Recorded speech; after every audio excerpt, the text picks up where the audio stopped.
Assalamualaikum warahmatullahi wabarakatuh. Saya Yusri Rosalindah dari Institut Agama Islam Al-Falah As-Sunniyah Kencong Kabupaten Jember, Prodi Bimbingan Konseling Pendidikan Islam, akan menjelaskan tentang psikologi dakwah yang dikutip dari buku Agus Hermawan, SPD, MA. A. Pengertian psikologi dakwah. Psikologi dakwah secara etimologi berasal dari bahasa Yunani yang terdiri dari dua kata, yakni psaisi dan logos. Psaisi berarti jiwa dan logos berarti ilmu. Jadi, psikologi secara bahasa dapat berarti ilmu jiwa. Sehubungan dengan jiwa, jiwa itu bersifat abstrak, tidak bisa diamati secara empiris.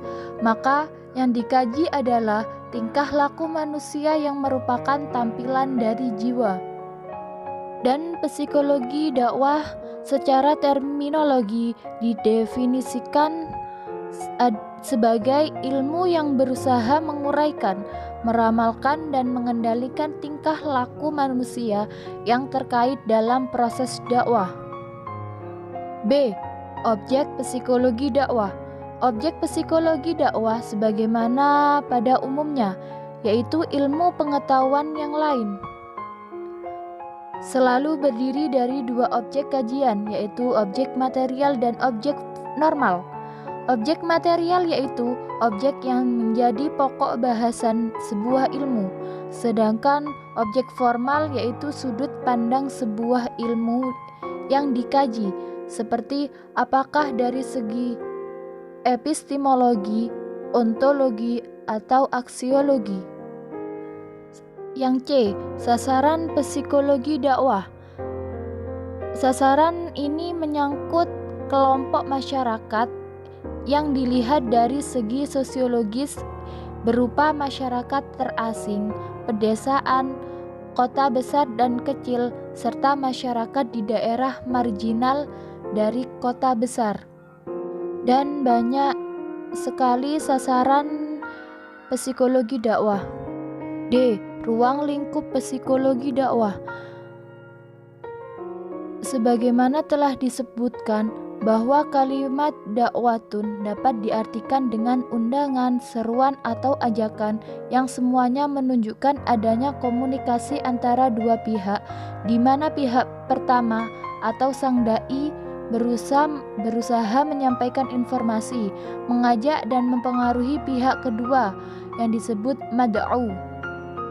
Proses penyampaian dan penerimaan pesan dakwah itu bisa dilihat dari sudut psikologi, tidaklah sesederhana penyampaian pidato oleh seorang dai dan didengar oleh hadirin atau mad'u, tetapi mempunyai makna yang luas meliputi penyampaian energi dalam sistem syaraf, gelombang, dan tanda-tanda. Sejarah perkembangan psikologi dakwah. Sejarah dakwah dapat diartikan sebagai peristiwa masa lampau umat Islam dalam upaya mereka menyeru, memanggil, dan mengajak umat manusia, serta bagaimana reaksi umat yang diseru dan perubahan-perubahan apa yang terjadi setelah dakwah digulirkan, baik secara langsung maupun tidak langsung. Sejarah psikologi. Di penghujung abad, karakteristik corak kehidupan bagaimana yang berkembang pada abad mendatang. Perkembangan iptek ini berhasil menciptakan peradaban modern yang menjadikan berbagai kemajuan dan kemudahan bagi mereka yang berhasil memenuhi segala tuntutan modernisasi. Beberapa abad sebelum Masehi, para ahli pikir Yunani dan Romawi telah berusaha mengetahui hidup kejiwaan manusia dengan cara-cara yang bersifat spekulatif. Dan pada zaman ini, psikologi masih dalam ruang lingkup filsafat. Para ahli menyebutnya filsafat rohaniah, karena mereka berusaha memahami jiwa melalui pemikiran filosofi dan merupakan bagian dari filsafat. B. Psikologi dalam perspektif Islam, Barat, dan Timur. Yang pertama adalah psikologi di lingkungan Islam. Untuk mengkaji lebih jauh psikologi Islam, maka kita harus menelusuri kembali abad-abad masa lampau untuk dapat memahami langkah awal kebebasannya dari kajian filsafat dengan diikuti dengan kemunculannya secara ilmiah. Dengannya pula kita dapat mengetahui arah kajian ini dan juga mazhab yang mengembangkannya. Yang kedua, psikologi Timur.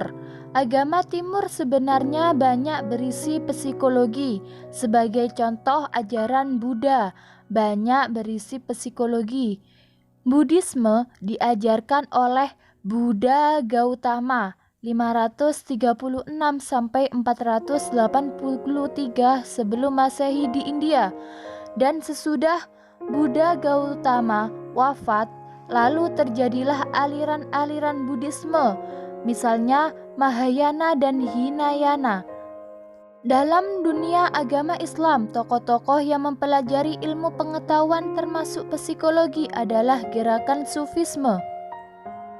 Pada bangsa Yahudi, kelompok Kabalis memperhatikan transformasi psikologis, dan banyak juga sarjana yang menulis atau mempelajari tentang ajaran agama.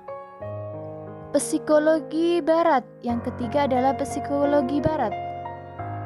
Dapat dilihat bahwa psikologi Barat karena tidak lagi yakin dengan pokok kajiannya jiwa, maka dalam pandangan Rajneesh bukan psikologi yang benar sama sekali. Sedangkan sebagian besar ahli psikologi Barat akan menolak tradisi spiritual esoterik dari Timur dan membentuk psikologi suatu pemahaman yang keliru. Pokok yang penting dalam hal ini adalah lebih dari sekedar perdebatan etimologi. Hal ini berkaitan dengan yang membentuk pokok kajian psikologi yang paling tepat, dan hal itu menunjukkan tradisi pemikiran yang berbeda yang sesungguhnya sangat berjiwa dari kebudayaan, di mana kedua tradisi pemikiran itu berasal dari Timur. Di Timur sendiri, di mana psikologi berakar dalam tradisi mistisisme, penekanan lebih diberikan pada aspek spiritual, subjektif, dan individual, dan etos dominannya bersifat humanis.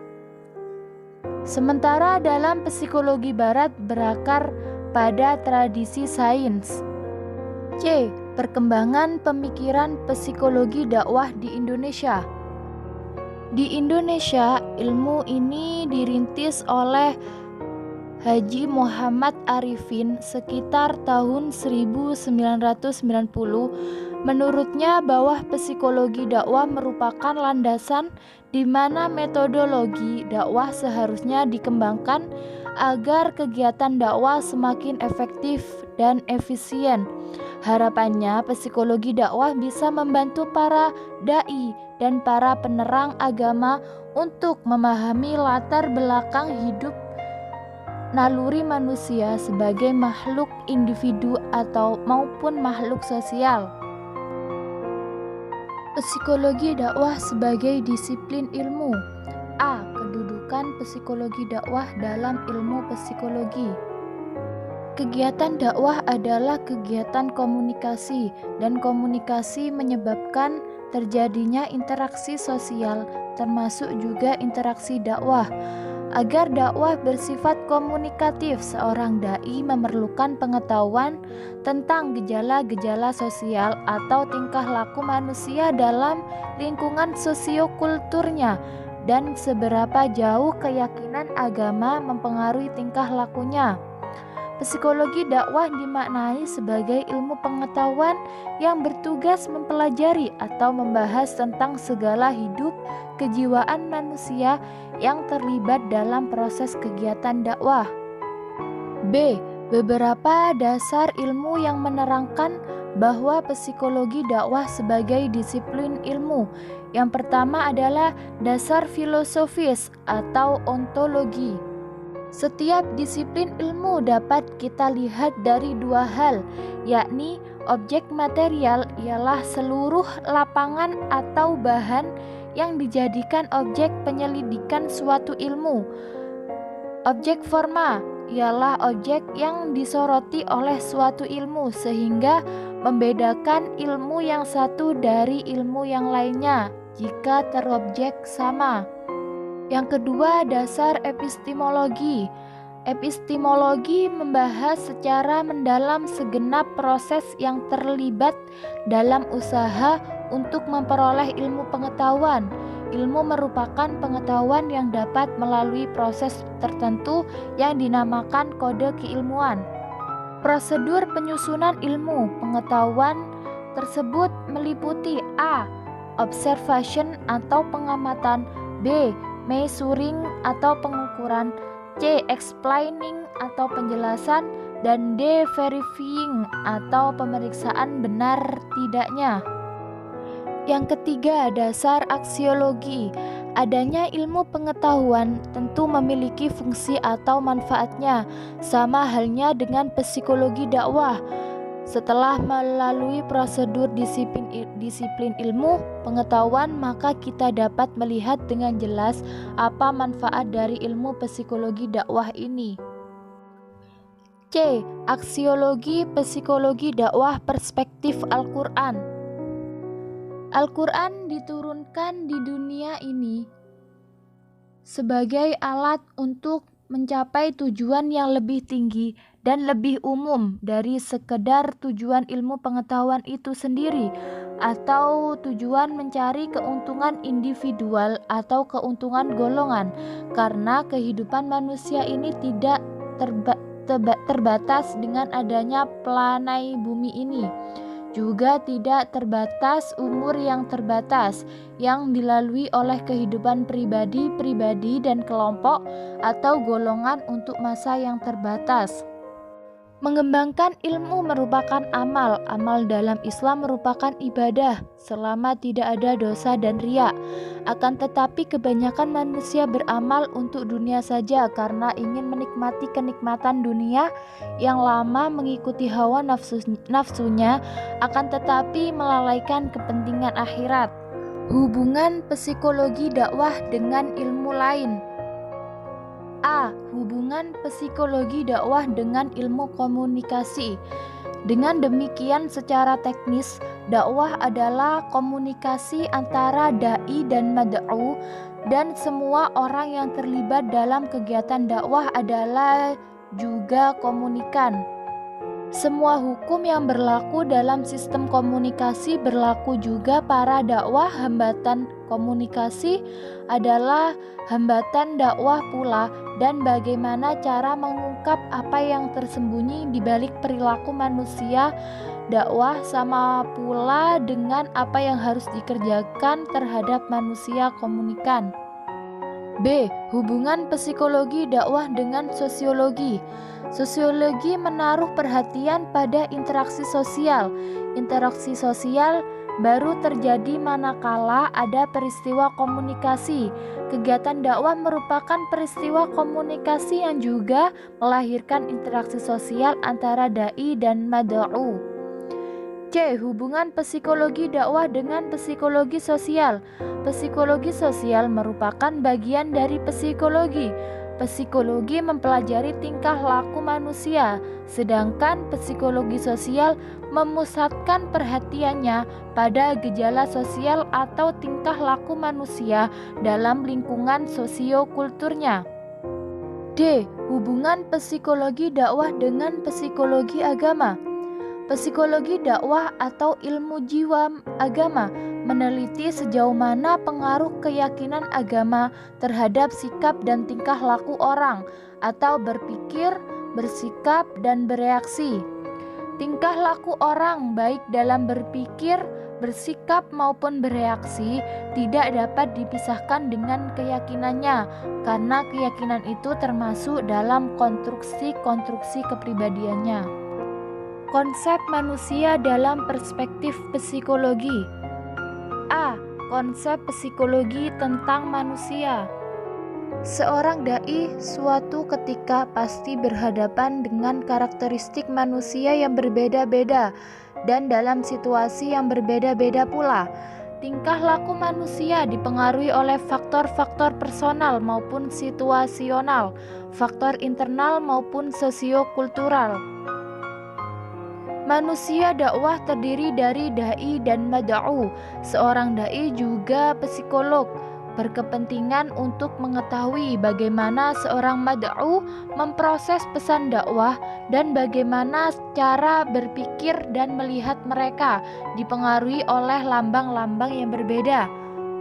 Jika fokus psikologi dakwah adalah manusia yang terlibat dalam komunikasi dakwah, maka dalam hal ini yang harus diketahui adalah karakteristik manusia sebagai komunikan, yakni faktor-faktor apa yang mempengaruhi tingkah laku mereka dalam berkomunikasi. B. Teori psikologi tentang manusia. Yang pertama, teori psikoanalisa. Tokoh dari teori ini adalah Sigmund Freud. Fokus perhatiannya ditunjukkan kepada struktur manusia, yakni kepada totalitas kepribadian manusia, bukan pada bagian-bagian yang terpisah. Berikut ini adalah penjelasan mengenai 3 subsistem kepribadian manusia menurut teori psikoanalisa. Yang pertama adalah ID, adalah bagian kepribadian yang menyimpan dorongan-dorongan biologis manusia. Yang B, ego. Ego bekerja menjembatani nafsu yang tidak bermoral dan tidak peduli terhadap realitas. Ego adalah subsistem yang berfungsi menjembatani tuntutan ID dengan realitas di dunia luar. Yang C, superego. Super sistem yang ketiga ini dapat dikatakan mewakili hal-hal yang ideal. Superego menyerap norma-norma sosial dan kultural masyarakat. Yang kedua adalah teori behaviorisme. Teori behaviorisme disebut sebagai homo mechanicus, artinya manusia mesin. Mesin adalah suatu benda yang bekerja tanpa ada motif di belakangnya. Mesin berjalan tidak karena adanya dorongan alam bawah sadar tertentu. Ia berjalan semata-mata karena lingkungan sistemnya. Manusia menurut teori behaviorisme juga demikian. Selain insting, seluruh perilakunya merupakan hasil belajar. Belajar merupakan perubahan perilaku organisme sebagai pengaruh lingkungan. Yang ketiga, teori psikologi kognitif. Pada teori kognitif ini, manusia ditempatkan sebagai makhluk yang bereaksi secara aktif terhadap lingkungan, yakni dengan cara berpikir.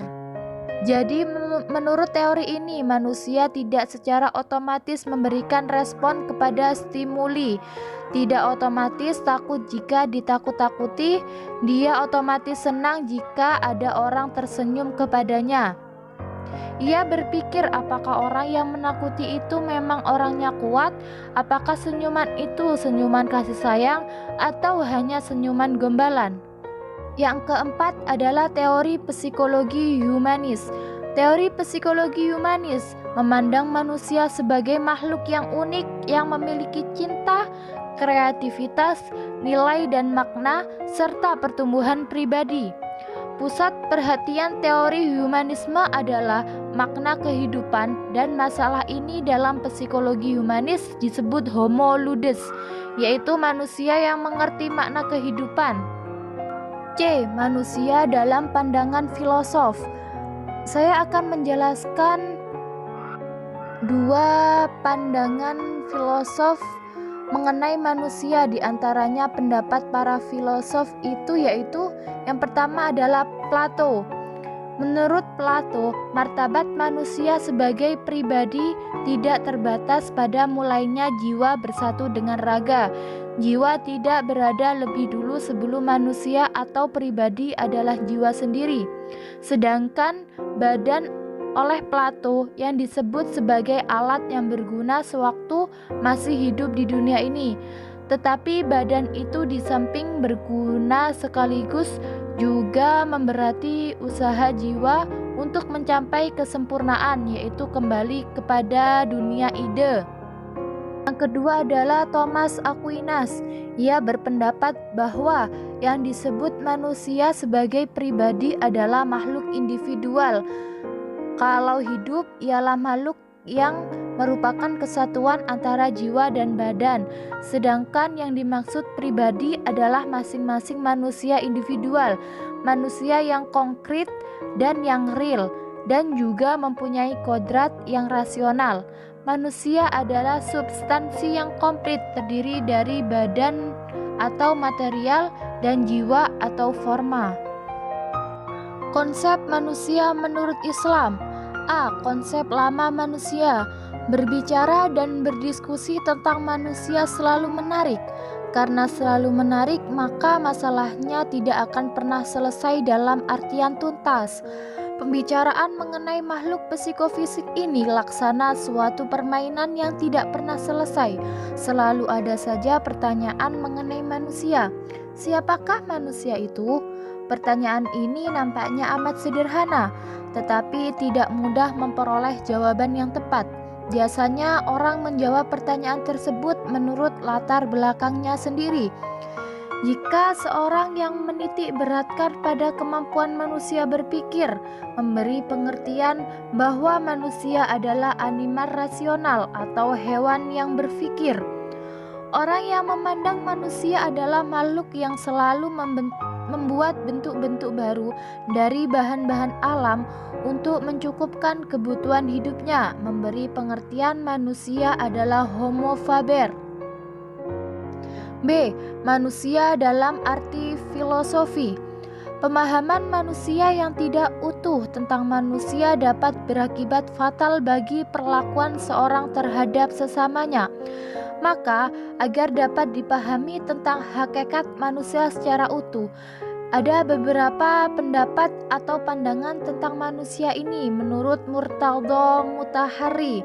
Di antaranya adalah A. Aliran materialisme. Aliran ini memandang bahwa manusia sebagai kumpulan dari organ tubuh, zat kimia, dan unsur biologis yang semuanya itu terdiri dari zat dan materi. Yang B. Aliran spiritualisme atau serba roh. Aliran ini berpandangan hakikat manusia adalah roh dan jiwa, sedang zat atau materi adalah manifestasi dari roh dan jiwa. Aliran ini berpandangan bahwa ruh lebih berharga, lebih tinggi nilainya dari materi. Yang C. Aliran dualisme. Aliran ini menganggap bahwa manusia itu pada hakikatnya terdiri dari dua substansi, yaitu jasmani dan rohani, badan dan roh. Kedua substansi ini masing-masing merupakan unsur asal yang adanya tidak tergantung satu sama lain. Jadi badan tidak berasal dari roh, juga sebaliknya, roh tidak berasal dari badan. C. Manusia menurut pandangan Islam.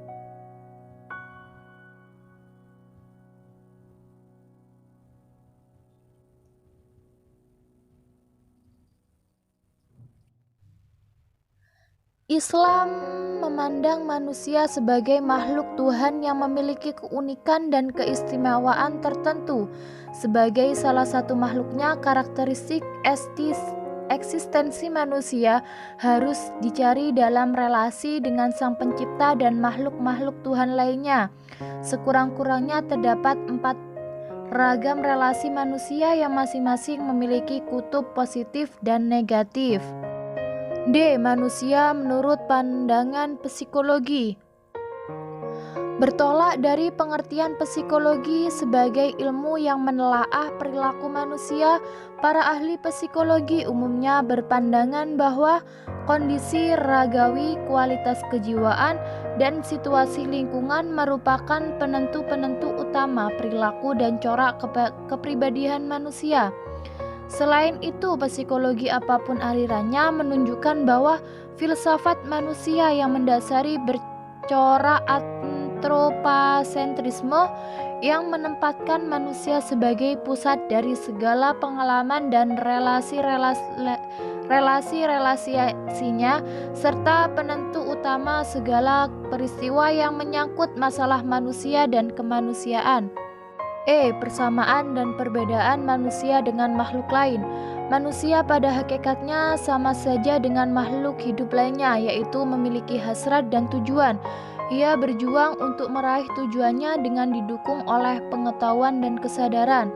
Perbedaan di antara keduanya terletak pada dimensi pengetahuan, kesadaran, dan keunggulan yang dimiliki manusia dibanding dengan makhluk lain. Fungsi dan peranan manusia dalam Islam. Dalam Al-Quran, manusia berulang kali diangkat derajatnya karena aktualisasi jiwanya secara positif. Al-Quran mengatakan bahwa manusia itu pada prinsipnya condong kepada kebenaran sebagai fitrah dasar manusia. Allah menciptakan manusia dengan potensi kecenderungan, yaitu cenderung kepada kebenaran, kebaikan, keindahan, kemuliaan, dan cenderung kepada kesucian.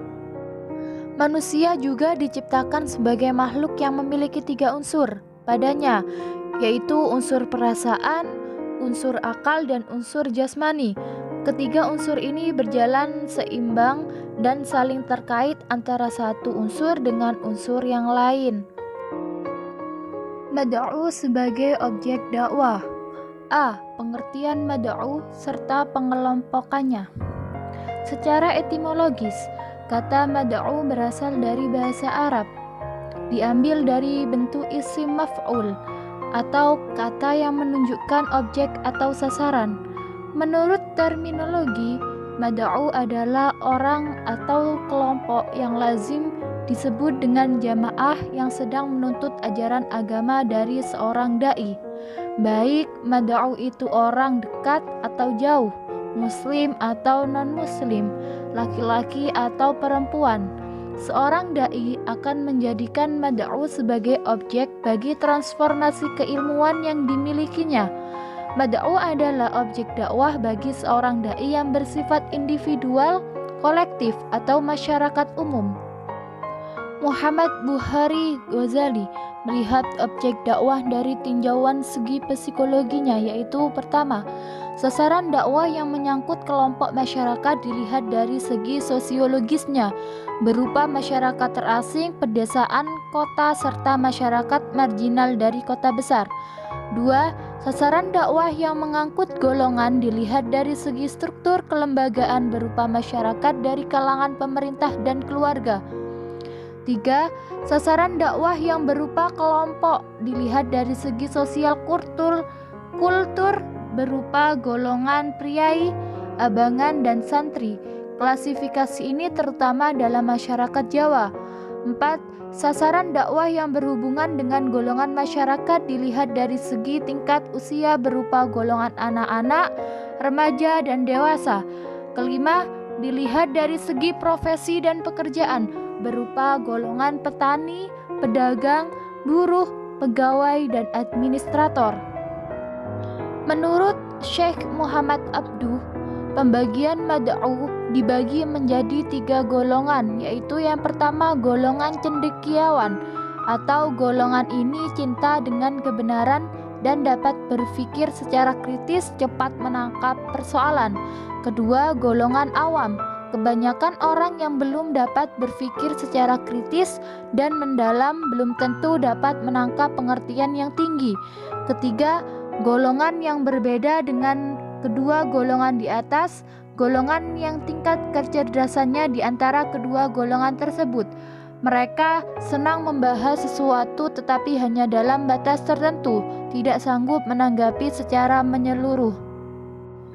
B. Konsep Al-Quran dalam menyikapi respon mad'u.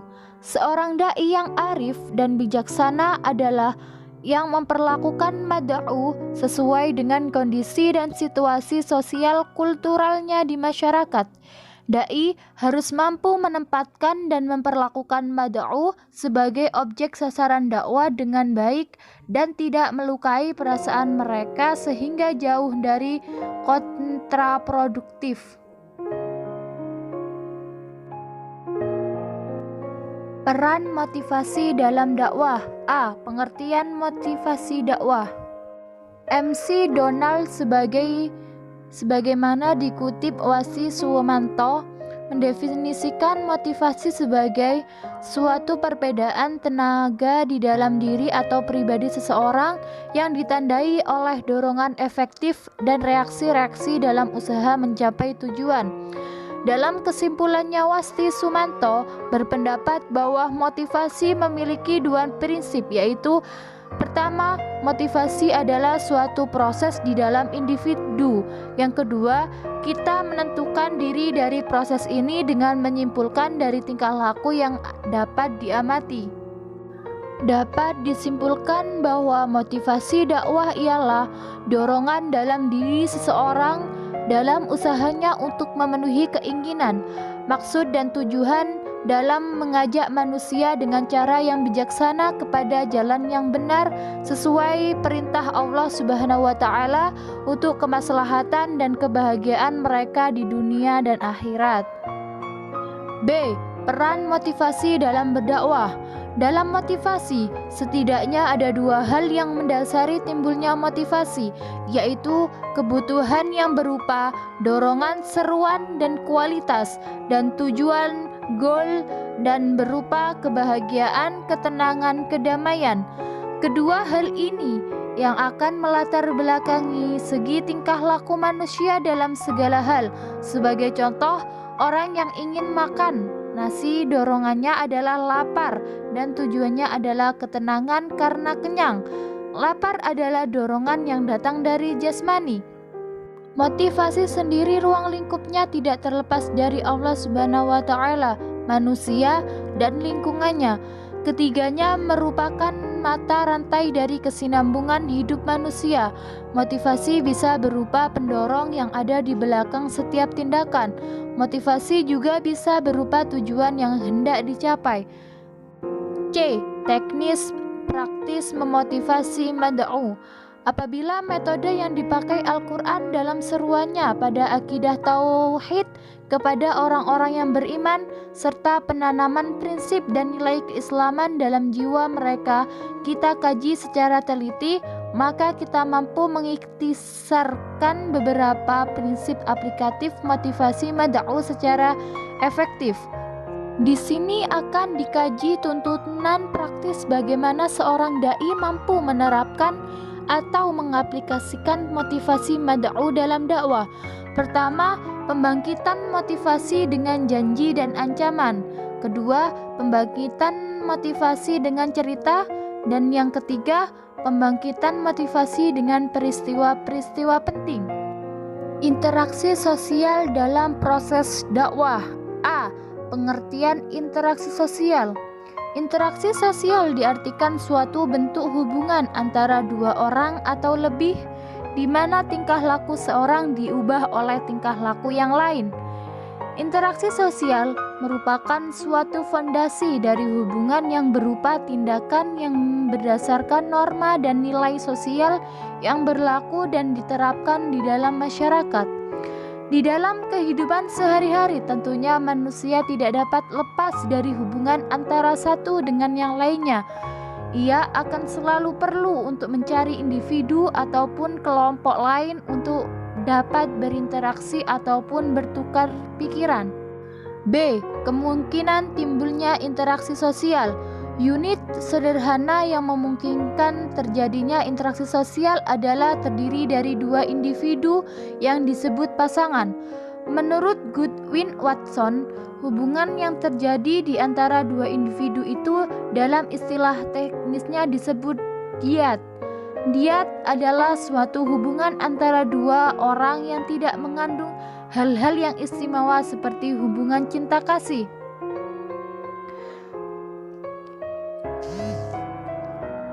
Pijakan psikologi hubungan dai dan mad'u. Hubungan baik antara dai dan mad'u sebagaimana hubungan baik antar siapapun tidak otomatis terjadi, melainkan membutuhkan pijakan-pijakan psikologi. Hubungan baik tersebut kemungkinan akan terjadi apabila kedua pihak terdapat dalam hal-hal berikut. Yang pertama, faktor percaya. Kedua, sikap saling membantu. 3. Sikap terbuka. D. Macam-macam interaksi sosial. 1. Tindakan integratif ekspresif, yaitu tingkah laku yang bersifat terpadu dan yang menyatakan dorongan kejiwaan seseorang. 2. Tindakan yang relevan dengan tugas instrumental, yakni tingkah laku yang menggerakkan kelompok ke arah penyelesaian suatu problem yang dipilihnya. 3. Tindakan mengajukan pertanyaan yang relevan dengan tugas instrumental, yakni berupa permintaan untuk orientasi, sugesti, dan pendapat. 4. Tindakan integratif ekspresif yang bersifat negatif, yakni tingkah laku terpadu yang menyatakan dorongan kejiwaan yang bersifat menghindar. Interaksi dakwah antara dai dan mad'u. A. Interaksi dan komunikasi antara dai dan mad'u. 1. Interaksi dalam dakwah antara dai dan mad'u. Setelah mengetahui konsep interaksi dalam sosial, maka masuk pada pembahasan mengenai interaksi dalam dakwah yang terjadi antara dai dan mad'u. Interaksi adalah proses saling mempengaruhi satu sama lain yang dapat dimaknai dalam dakwah sebagai proses dai mempengaruhi sang mad'u agar dapat mempercayai apa yang telah disampaikan, dan pengaruh mad'u bagi dai untuk dapat berinteraksi sesuai bahasa atau metode yang dipahami oleh sang mad'u. Dalam buku Psikologi Dakwah, kegiatan dakwah dalam hal ini interaksi sosialnya dipengaruhi oleh beberapa hal seperti berikut: A. Pelaksanaan dakwah, B. Objek dakwah, dan C. Lingkungan dakwah. D. Media dakwah, E. Tujuan dakwah. 2. Komunikasi dalam dakwah antara dai dan mad'u.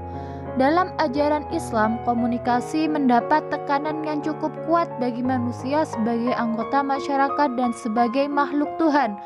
Komunikasi tidak harus dilakukan terhadap sesama manusia, tapi antar manusia atau manusia dengan lingkungan, dan juga komunikasi pada Tuhan. Dalam buku Psikologi Dakwah, Faizah mengacu pada pengantarnya, yaitu Guru Besar Universitas Islam Negeri Jakarta, Ahmad Mubarak, bahwa terdapat proses penyampaian dan penerimaan pesan dalam komunikasi yang kemudian olehnya dikembangkan sebagai berikut: A. Sensasi, B. Persepsi, C. Memori, dan D. Berpikir. B. Membangun interaksi dan komunikasi yang efektif. 1. Interaksi yang efektif antara dai dan mad'u.